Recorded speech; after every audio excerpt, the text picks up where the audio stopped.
live. Appreciate you being here. And appreciate the text, Rusty. Hope to catch a big one. We're sitting there talking about you out there fishing, so let us know how that goes. Appreciate you tuning in. We're going to be in 18 today, so we're still in the middle of the second missionary journey. The last chapter was all about Paul in Athens. Do y'all have any follow-up questions or thoughts about that? That's kind of some neat stuff to look into with all the culture that the Grecians had going on back then. And, of course, a lot of that stuff is still sitting around today. It's kind of interesting to study. But we're going to look at how Paul is just continuing on. He's left or leaving Athens, and he was waiting there for a couple of his buddies to show up. Silas and Timothy were supposed to meet him, and we see that they show up here in verse number 5 again, where they come from Macedonia. They had sent Paul on ahead. Paul had gone to Athens to get away from kind of a threatening situation, basically. And that's why he went there. And while he was there, he ends up preaching and making an impact. A lot of people ended up believing. Some blew it off. You know, this was the cultural hub of the world in that day and time of new thoughts and new ideas and all kinds of things. And we see the results of that. It says in verse 32, just step back a couple verses. Verse 32, it says, when they, meaning all the people there in the middle of Athens, heard of the resurrection of the dead, some people mocked. That's still true today. You get online, especially on Twitter, or get in conversations just in our everyday culture, many people will just make fun of us for believing that somebody raised from the dead. Y'all have any stories or any encounters recently? I kind of wish I had more interaction with live people instead of all of it being online, of how people respond when we share our faith. I'd kind of like to dig deeper into that as a class, at some point, and see if we can challenge ourselves a little bit to go out and be a little more effective at witnessing. You've talked to some people online, at least, when you're gaming and all that sort of stuff. Most of the time they just blow it off and just don't really care, but that's really what younger kids are taught to do nowadays. Right. Because they often like to say that Christianity is like a hating religion, where they hate anything that doesn't line up with what our views are. Right. Which isn't true, but I still believe it anyways. We got 4 today, sorry. Yeah, a lot of people are trying to, and we see this happen here in this chapter actually. A lot of people try to discourage people from listening to us. Was that kind of like what your experience has been? Yeah. And because why do you think that is? I have my thoughts. Why do you think it is that people encourage or discourage anyone from listening to what we have to say? Because you see that a lot. Oh, don't listen to what they, even parents of these kids that, Zachary's interacting with, I'm sure. Or a lot of them say, oh, I'm not going to push anything on them. I'm going to let them choose their own path. Yeah, I actually recently dealt with someone that was exactly like that. Oh, yeah? And so basically they're saying, well, if you teach your kid about Christianity and teach them that a lot, take them to church and read Bible stories, it's indoctrination. Right. And you're not letting them find it on their own way. I was like, I couldn't deal with it, so I just left. Yeah, it's like, and that's, people can say that's the case with anything. If you don't take your kids to church, I think you're indoctrinating them. You by can say anti-religion. that about school and how they teach exactly. evolution. So the way they teach evolution, the way they're teaching this transgenderism stuff. Anything that they push, people will condemn it and call it indoctrination. It just depends on what their views are. It's right. really subjective to the person. So I wonder where are we land with the standard if that's the accepted response is, oh, well, just don't teach them anything. Let them figure it out on their own. I mean, how ridiculous is I that? mean, I've not that's heard that. what's wrong nowadays is there's all these people believing in so many different things, and Right. it's not like they're believing in one singular thing. I mean, you got the transgender community and all these other communities, and then you got the people who are like conservatives and leftists, and Right. it's just when you let them figure it out on their own, it often does not go the way you expect. Oh, absolutely. And I've talked to people older than me that believe in just a plethora of different kind of intertwining belief systems, a piece of this and a piece of that. And, you know, and I've asked, I remember a guy I taught with, I asked him, I'm like, where'd you come up with this stuff that you believe? He's like, oh, just life experience, just learning as I go kind of thing. And that's what it turns into, is you're just piecing together a little bit of this and a little bit of that, and nobody has a solid foundation upon which they're building any belief system, which is what the Bible is. It is the foundation upon which the truth is built. And I don't think that's indoctrination. That's just telling people the truth. I mean, I feel, and I believe there's evidence to show, that the Bible has proven itself. Just the mere existence of it. I mean, even recently, scriptures of Revelation are starting to become true. Oh, yeah. Like the Euphrates River is drying up. There's been a lot of videos online about the Euphrates River here lately, about it drying up. And that does tie into Revelation prophecy stuff.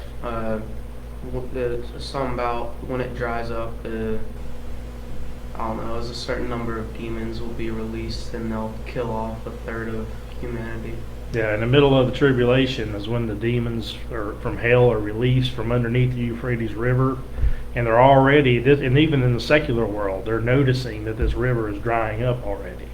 And if those things are happening during the tribulation period, and that's 7 years, well, that's 3.5 years after the rapture of the church, which is the way biblically I believe all that works, and it's already drying up, and we're noticing it as a world society. And the crazy part That puts us a lot closer than a lot of people want to admit to possibly everything really coming to fruition. it was discovered from space. They saw From space, like, okay. all these rivers were drying up recently, and of course they'll tie it into, oh, it's just global warming, or Right. the world's just heating up, we can't control it, climate change is happening. So I heard the Mississippi River is too. Okay. Because talking about the barter or the big ships and stuff. But Gotcha. Yeah, I have heard pieces of there that. was also a more recent discovery on the moon. They say it's rusting, which is the moon turning red from Oh. Revelation 2. Interesting. Have to keep an eye on that. But, you know, and a lot of people will blow all this stuff off as, oh, that's just global warming, or it's just this, and religion has nothing to do with it. And religion doesn't have anything to do with it, but the truth of God has everything to do with it. I kind of separate the two, because religion could be any number of things that doesn't necessarily tie into the Bible. So a lot of people will respond as the folks in Athens did with Paul, and they mocked. It says, others said, we will hear of this matter again. And those are the people that you want to establish relationships with, so you can continue to work with them and talk with them. And when Paul departed, we finish out chapter 17 with verse 34 that says, certain men clave unto him and believe. They went to follow him and find out more about this because they were just very affected by the message of the gospel. And that's obviously what we still want to see today, is people being affected. But we'll get one of those three responses, most likely even here 2,000 years later. Either they're going to mock it and blow it off as we're crazy, or people will be kind of open to it, like, oh, we'll hear you again sometime. And some people will come straight to it. And that's typically the three responses that you'll get. So we had an impact being made there, several different responses occurring in Athens, and Paul just kind of moves on, and he comes to a place called Corinth. I kind of find it interesting, you know, after the book of Acts, we end up having several books written through several churches that are established, all of them being mentioned through these missionary journeys. So in my mind, Paul is just kind of sowing the seeds as he's going, and then he goes back, and then he goes back again, and he goes to visit. Now then he begins to write letters to the church of Corinth, the church of Ephesus, telling them what he's heard, what he's reminded them of teaching. So I think that's something that we can take away is as we go through experiences with people, with different places, that we don't just dust off the, shake off the dust of our feet, as some may say, and move on, but keep in mind, let's come back and revisit these people at some point, or revisit this situation, or continue to keep people in the loop, because, experts have said, what is it? You have to tell somebody seven different times and in 7 different ways before it will settle in. I heard that somewhere along the way as educators, that we got to give it to them a bunch of times in a bunch of different ways, and then one day it'll just kind of click, and they'll show some interest in it. But anyway, Paul does continue to loop back through these areas, and right now he's going to new areas. We see as he's going through these first missionary journeys. So here he leaves Athens and he comes to Corinth. And it says there he found a certain Jew named Aquila, born in Pontus, lately come from Italy, with his wife Priscilla. And they left because the Emperor Claudius had commanded that all the Jews depart from Rome. And he came unto them. So they're running because of persecution is ramping up. And Claudius, let's see, he was in rule. My study notes say it appears that in 41 AD, Emperor Claudius prohibited Jews from gathering together in Rome.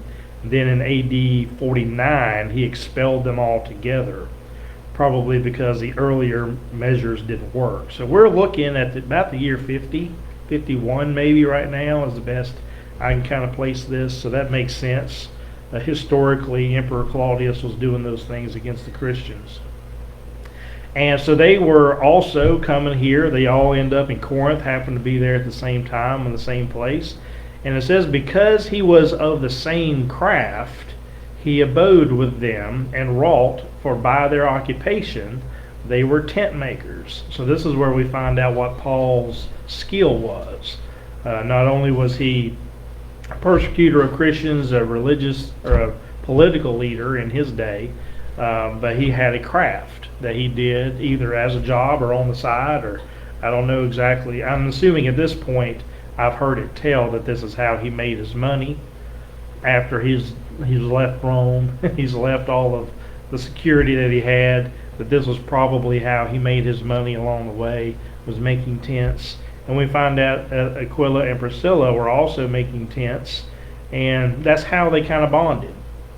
And I think there's something neat to that. I found a lot of good close bonds with fellow school teachers who are also believers.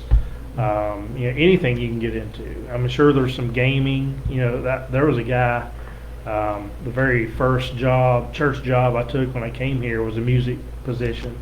And the guy that left was going into the area of being a missionary online through an online gaming ministry that he was developing. And he would try to connect with people on the internet.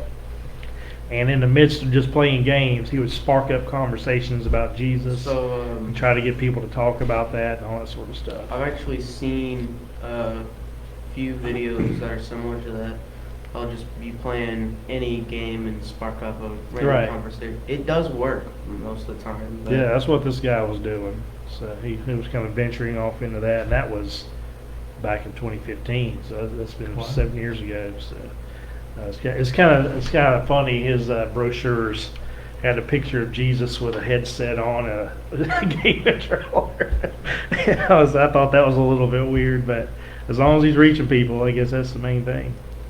But I just kind of see this as opportunities that we can find, especially if you can find other believers and you have something else in common that just kind of sparks maybe ministry opportunities, ideas that you can launch, and and reach people in different ways that maybe people hadn't thought of yet. Yeah, when we were at some of the retreat down there in it's Atlanta, north of Atlanta, but they were talking about different ones they used. They used golf, or they used, Right. They had one of hunters, or there was one of fishermen. Sure.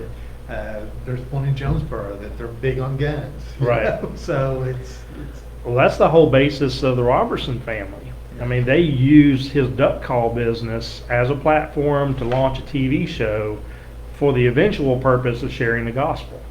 And that's what they do when they go around doing their duck call presentations, which is a result of them doing the Duck Dynasty TV series. They always, at the end of it, turn it into sharing the gospel to the crowd. And Phil, he's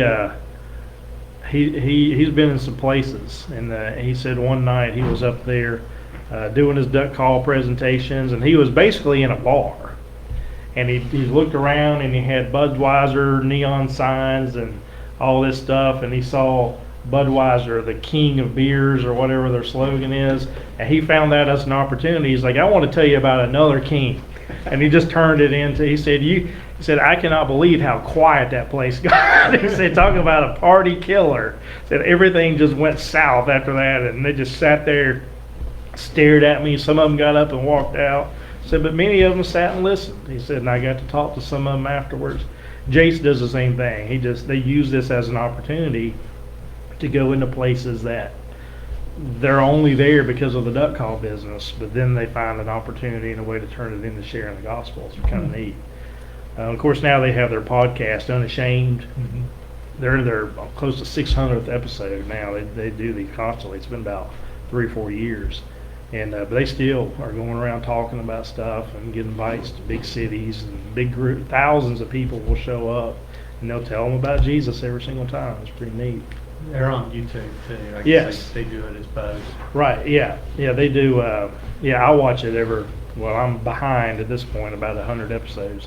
But they do two shows a week on there. They have a platform on Blaze TV that sponsors them, and you can subscribe to that and get extra bonus footage. But I just watch them on YouTube is what I do.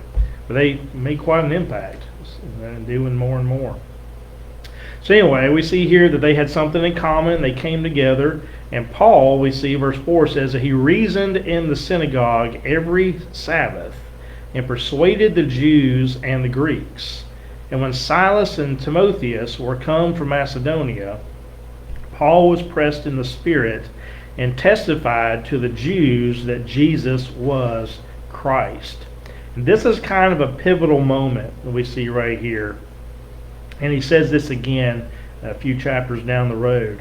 But this was kind of the point to which Paul's efforts begin to shift from the Jews to the Gentiles. We've already seen this happening transitionally. Peter was a big part of that, where he was sitting on the rooftop and saw all the animals, and God said, don't call what I've ordained as clean unclean. You are to reach everybody. And this is a moment where even Paul begins to get frustrated, and he shifts in his mind from the Jews to the Gentiles. Because so far, every time we see him preaching, he begins in the synagogues. So he's still kind of going to the Jews first. He's going to the only churches that really exist. And eventually, and this is kind of the point where this begins to happen, he shifts away from that and just starts going full on to the Gentiles, and that's where the true churches began to form. Because right now, it's just these people wandering around sharing messages, but there's no real official gathering of a thing called the church.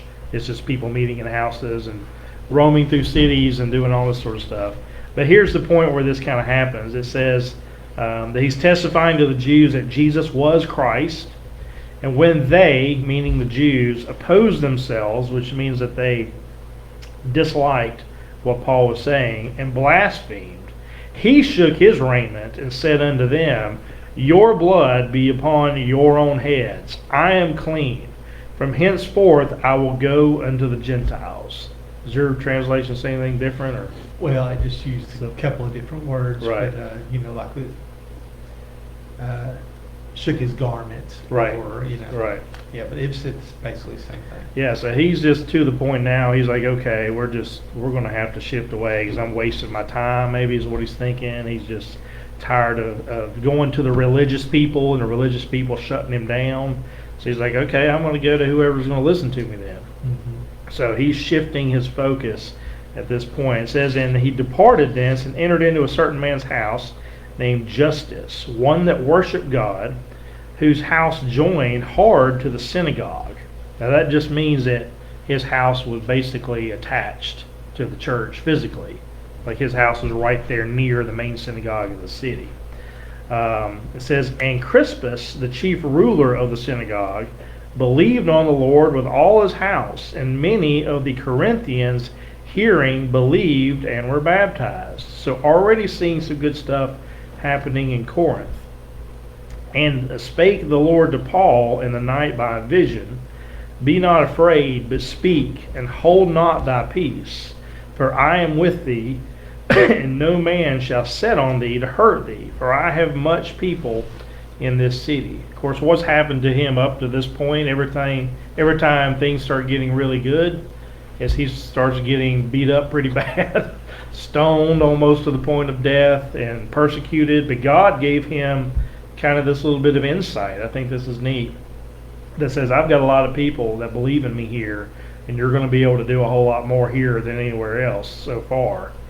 So God just kind of gives him that little peace of mind.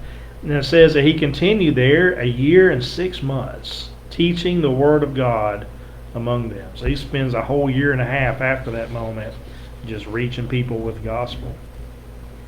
So he's making progress. He's doing good things. What do you think's going to happen, Zach? What usually happens to him when things are going good? Who shows up and ruins everything? Would not know. The Jews, all right? The Jewish religious people. They find out he's doing a lot of good stuff, and they're like, just like the cancel culture crowd today, let's go shut him down. Let's shut him up and shut him down. So here we see, and when Gallio was the deputy of Achaia, the Jews made insurrection. We've heard that word used recently in our government here in the U.S. Made insurrection with one accord against Paul and brought him to the judgment seat. So they go and just basically force their way in, and they grab him and they bring him to Gallio's judgment seat, saying, this fellow persuadeth men to worship God contrary to the law. So again, they're still caught up on the law, the Old Testament system. And when Paul was now about to open his mouth, Paul's getting ready to defend himself, I'm sure, or say something. Before he could say anything, Gallio said to the Jews, if this were a matter of wrong or wicked lewdness, O ye Jews, reason would I that I should bear with you. But if it be a question of words and names and of your law, you look into it. For I will be no judge of such matters. And he drave them out from the judgment seat. And then it says, then all the Greeks took Sosthenes, which was the chief ruler of the synagogue, and beat him before the judgment seat. And Gallio cared none for these things. I kind of wish that's the way our government would still handle matters of this nature. When people, when the left comes to the school systems and it's like, you've got to start teaching this type of concept, and you got to start teaching transgenderism as a legitimate idea, and you got to start the government just say, look, this is your belief system. You just have at it in your own city, in your own way. Let your own mayors and governors and all that deal with it, and just stay out of it. I truly wish that that's what our government would take this example of and do, and I think we'd see a lot less chaos going on. And I think the reason that it is the reason. The reason these folks took it to a politician was why? Why do you think they did that? Well, they wanted to go through that process of persecution of Paul. Because they figured they couldn't do this without it. Right. And that's exactly why the leftists and the transgender movement and all that is doing the same thing. They're going through the politicians because they know they're not going to get anywhere without it. especially in the South, Yeah. and even in Virginia. We're in Virginia schools now, but we're in the Southwest. It's way different than the Raleigh area. Oh, I'm sure. But in the Southwest, they're still trying to push this stuff, but they know that we're not going to listen to them, and they're going to get overruled. They'll get away with it in the cities that embrace their viewpoints, but they're not going to get too far with it, especially in this part of the country. So I think that's the same mindset. I mean, it's amazing to me that what we see right now in 2022 are the same strategies and tactics that these people were doing 2,000 years ago. They were trying to get the politicians involved. Of course, in this example, they were shut down, and the leader of the people trying to do this was taken before the judgment seat and beaten publicly. Like, well, we better not do that again. But that was the response of the politicians in that day. I think that's something we could, our politicians today could really learn from. And we see some politicians doing that. Yeah. I was not to get too political on here online, but DeSantis is the same way. He's just like, look, if y'all want to, he's shut Disney down. He's threatened to make things harder for them because they're pushing that sort of stuff. I mean, I'm all for it. I think that's the way it ought to go. Verse 18 says, and Paul after this tarried there yet a good while. So they're trying to run him off, and instead he ends up staying a long time, and then took his leave of the brethren and sailed thence to Syria, and with him Priscilla and Aquila. So this is a husband-wife team, the best we can tell, and they're, I don't know that they're pastors or anything like that, but they're definitely religious teachers. They're going around teaching people about Jesus. They're sharing the gospel just like Paul is, but they're doing it as a team, which I think is kind of neat. It says, having shorn his head in Caesarea, for he had a vow. So what's that all about? This is kind of a weird detail thrown in there that's kind of seems out of place but interesting. And I find very Makes little. you think of Samson, where they had something with the hair. Right. That was a big deal. I don't know. So there is a thing still today called the Nazarene vow. It's pushed by several churches as an act of humility and an act of full submission, and they just shave their head. We had some friends associated, that little praise team that came here to sing a time or two. The lady that played the keyboard, she was wearing a wig when she was here the last time, but she took the Nazarene vow. It's just a thing they do every so often to show humility and humbleness and submission to God.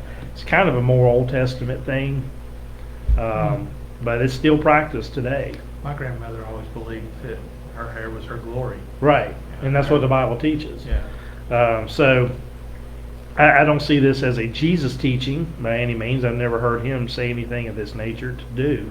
But we see that it says his head, so in this case we're assuming this is Aquila. We don't get any evidence that Paul ever did this. And that's what the little debate that comes up in my study notes is of who this is talking about. It seems to be geared towards Aquila. But anyway, he shaved his head, taking some type of a vow. The apparent reasoning was simply due to just a personal vow that he's made either before himself or before God, or an act and sign of commitment. We don't really know. But it's interesting that it's thrown in there. It kind of doesn't really elaborate or explain it. But that's what that was about.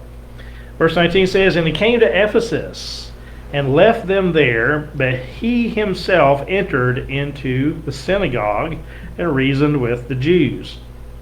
So here he's still trying at it. He's still seeing what he can get done. It says, and when they desired him to tarry longer time with them, he consented not. This is kind of the opposite reaction. Most of them want him to leave. And this crowd actually wanted him to stay longer. But he consented not, because he knew he had a mission to get accomplished. It says, but bade them farewell, saying, I must by all means keep this feast that cometh in Jerusalem. But I will return again unto you, if God will. And he sailed from Ephesus. Of course, we do know he went back. He wrote letters to the church of Ephesus. Ephesus did establish an official church. And the best we can tell, the Apostle John at some point was a pastor of that church. His body was actually buried at Ephesus. Whenever he was on the Isle of Patmos and he died, they ended up going out and getting his body, and they gave him a burial place there at Ephesus. So Ephesus was a pretty significant place for the faith in the early days, and all the way up through the time of John dying. It says, and when he had landed at Caesarea and gone up and saluted the church, he went down to Antioch. And after he spent some time there, he departed and went all over the country of Galatia and Phrygia in order strengthening all the disciples. So again, his mission is always to establish a strong foundation, help those who are trying to lead, help those who are left there to do the work, and he's always going back to try to touch base with them and see if there's anything he can do to help, which is a great example for us. We've had several young people saved here recently at the church, at our church, and I think that's important that we nurture that. I've always heard it I've heard preachers say the goal is not to get them saved. The goal is to get them to be disciples. Because if you just stop when they get saved, so that'd be like going to a hospital, birthing the baby, and then just leaving. And letting the baby lay there and defend for itself. It's like you don't do that in the faith. You've got to go to these people, especially the young people, help them understand this is what's happening to you. Mm-hmm. They're going to have, I saw the change in Zach. He was young. He was 8.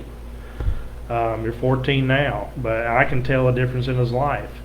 Joy was 5, but I could tell the difference in her life.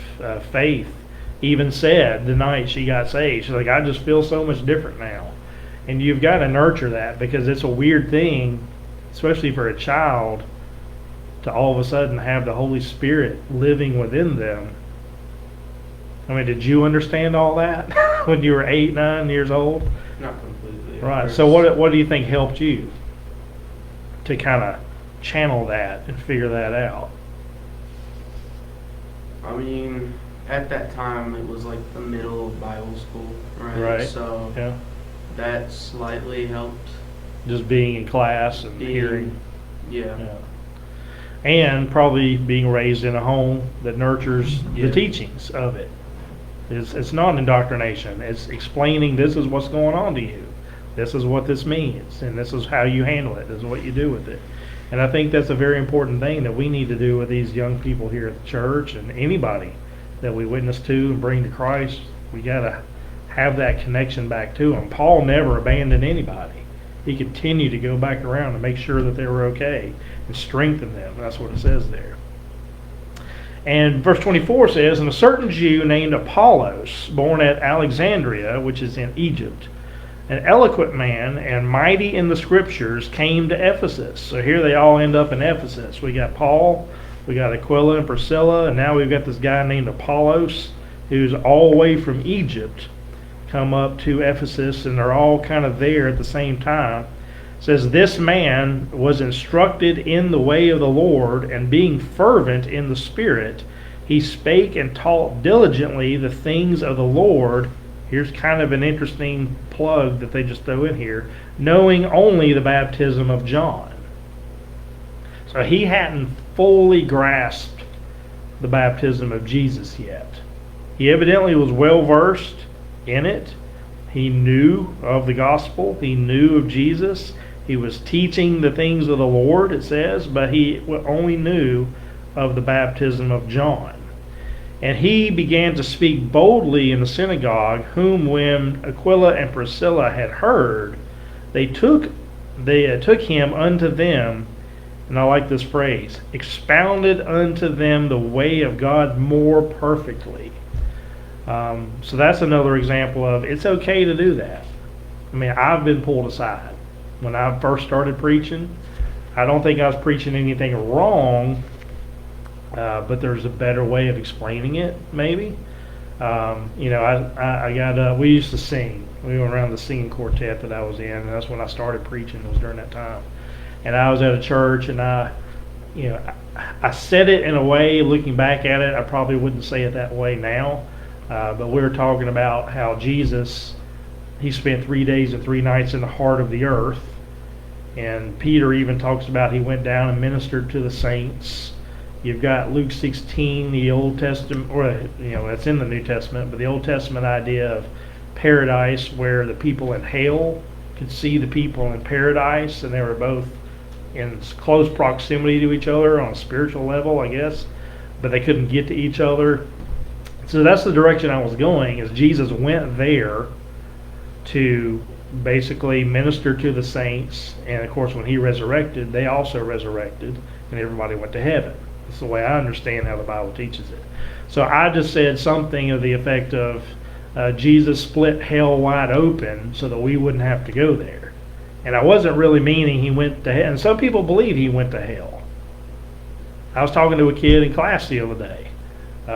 He was overhearing me talking to a teacher about stuff, and he come over and he said something about he had to go to hell to pay for the sins that he took upon himself, and he had to get the 7 keys of hell to bring back with him. I don't know where he got this stuff. I think he's intermingling other faiths, or I know I've talked to a lot of high school kids who get the Dante's Inferno novel or whatever that is, some literature thing that they read that talk about the 12 levels of hell, and then they mix that in with the Bible, and they get all these weird, crazy ideas of what hell is really like.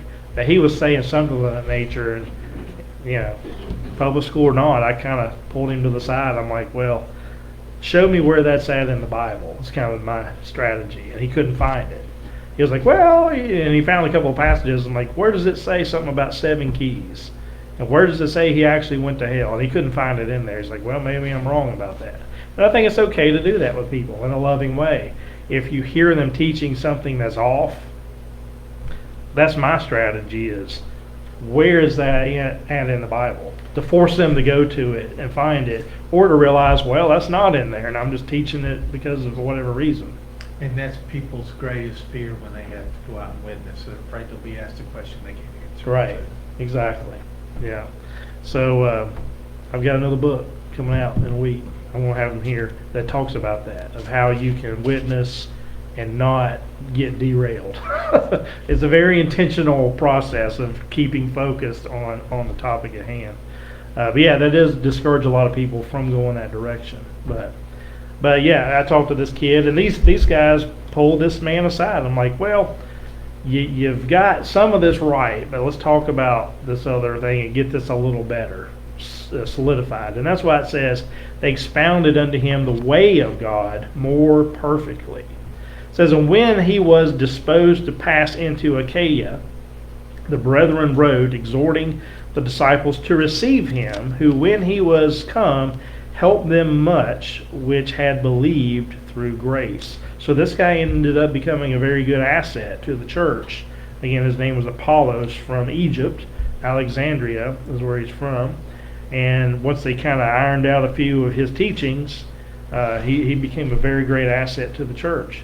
It says, for he mightily convinced the Jews that publicly, showing by the scriptures that Jesus was Christ. So he was a very great influence on the Jewish synagogues and for the early church.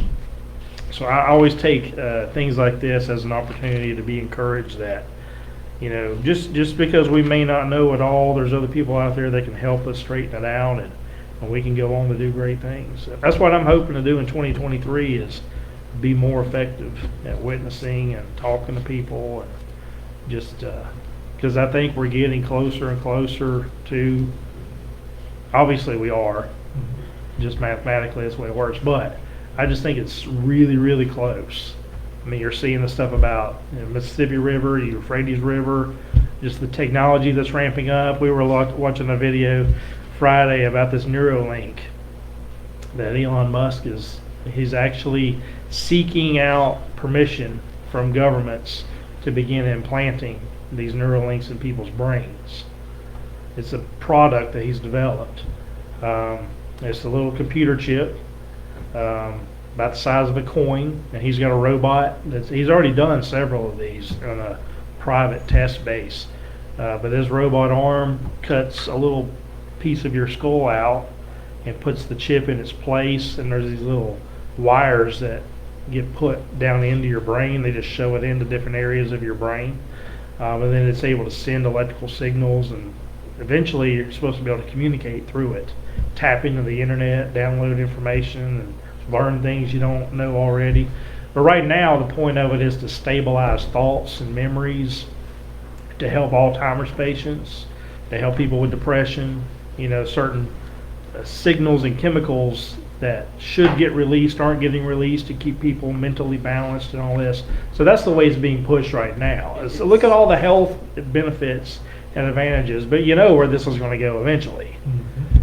And I think it's very well could be tied into the mark of the beast, and even mind control type stuff. You've got Thessalonians talks about how God sends a strong delusion that they'll believe a lie. That's after the rapture. Maybe he uses that kind of technology to do that. We don't know. But he's publicly moving forward with getting permission to go ahead and start doing this with the general public. So, I mean, we see all these signs coming to be. It's like, it's obvious this is going to happen. And I told a guy at school, I've yet to find that verse where God has to judge Mars. Yeah. And if his goal is to get 1 million people on Mars by 2050, that's 30 years away. So this thing could happen much sooner than a lot of people even realize. I think I've said it before, I think it's going to be like the flood, where mankind is just going to push far enough ahead of God or far enough outside of God's will that he's going to have to intervene. At this point, the only way he can intervene is to come back. Tower of Babel. Yeah, exactly. Tower of Babel, Yeah. the flood, he just, put an end to it. But I think his only option at this point is just to come back. Because everything else has already been fulfilled that needs to be. What was you going to say? With the Neuralink it's a good idea to start off with, but the disadvantages are just too big to... Too risky, yeah. I mean, mind control, that's all a lot of governments over in the eastern countries want nowadays. at least, Absolutely. because they want to turn their citizens into armies and conquer other countries, basically. And that's a And big the part of super- Revelation is Yeah. other countries conquering. Absolutely, yeah. And the ability to create superhumans, or super soldiers, rather, and all this sort of stuff. But even in our own country, I mean, it's crazy to see an idea surface on social media about even like transgenderism or something, and then within days, every news outlet, it's like they're all reading from the same script. Yeah. It's like they're trying to control what everybody's thinking about a certain thing, and all of a sudden you're seeing TV Well, commercials and kids shows and Government started all this with their talking points and having Yeah. everybody on the same page. And Elon is flushing a lot of this out too. He's released, what they have found on Twitter about this is exactly what the government was telling these leaders to do, what not to do. They're finding all the emails that just creating the scripts that were then pushed down everybody's throats, and then that's all you heard on the news was the script that the government pushed down. And Elon is exposing a lot of that stuff. And I'm surprised that somebody hadn't gone after him yet, because he's just kind of telling it like it is, kind of deal. Anyway, lots of neat things to look at here. We're going to be getting into chapter 19 next week, so we'll see you guys online then. Hope you all have a great week. And Rusty, I hope you catch a big one. Have a good lunch. We'll see you next time.